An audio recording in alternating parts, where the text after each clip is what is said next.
Wiki Kaushal హీరోగా తెరకెక్కిన latest block buster movie Chhaava. Sambhaji మహారాజు జీవిత ఆధారంగా తెరకెక్కిన ఈ హిస్టారికల్ మూవీ వెండి తెర మీద ఎన్ని సంచలనాలు నమోదు చేసిందో మనకు తెలుసు. ఈ సందర్భంగా ఇలాంటి కథలతో వస్తున్న సినిమాల గురించే చర్చించుకుంటున్నారు ఫ్యాన్స్.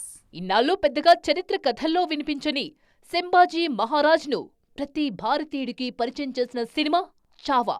ఛత్రపతి వీరత్వం గురించి మాత్రమే తెలిసిన చాలా మందికి చావా సినిమా అనౌన్స్ అయిన తర్వాతే సంభాజీ అనే మరాఠా వీరుడి గురించి తెలుసుకునే అవకాశం దక్కింది. అందుకే ఈ సినిమా సక్సెస్ ను దేశవ్యాప్తంగా గ్రాండ్ గా సెలబ్రేట్ చేసుకుంటున్నారు ఫ్యాన్స్. సంభాజీ కథ వెండితెర మీదకు రావడం ఇదే మొదటిసారి కాదు. గత ఏడాది ఠాకూర్ అనూప్ సింగ్ లీడ్ రోల్లో ధర్మరక్షక్ మహావీర్ ఛత్రపతి సంభాజీ మహారాజ్ చాప్టర్ 1 పేరుతో ఓ సినిమా రిలీజ్ అయింది. డీసెంట్ హిట్ గా నిలిచింది. అయితే చావాకు వచ్చిన స్థాయిలో క్రేజ్ ఆ సినిమాకు రాలేదు. అప్కమింగ్ సినిమాల్లోనూ మరాఠా వీరుల కథలు చాలానే కనిపిస్తున్నాయి.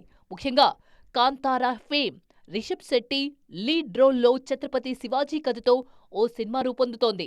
బాలీవుడ్ మేకర్స్ తెరకెక్కిస్తున్న ఈ సినిమా ప్రీ ప్రొడక్షన్ పనులు శరవేగంగా జరుగుతున్నాయి. మరాఠీ స్టార్ రితేష్ దేశ్ముఖ్ కూడా ఛత్రపతి శివాజీ కథను తెరకెక్కించేందుకు రెడీ అవుతున్నారు.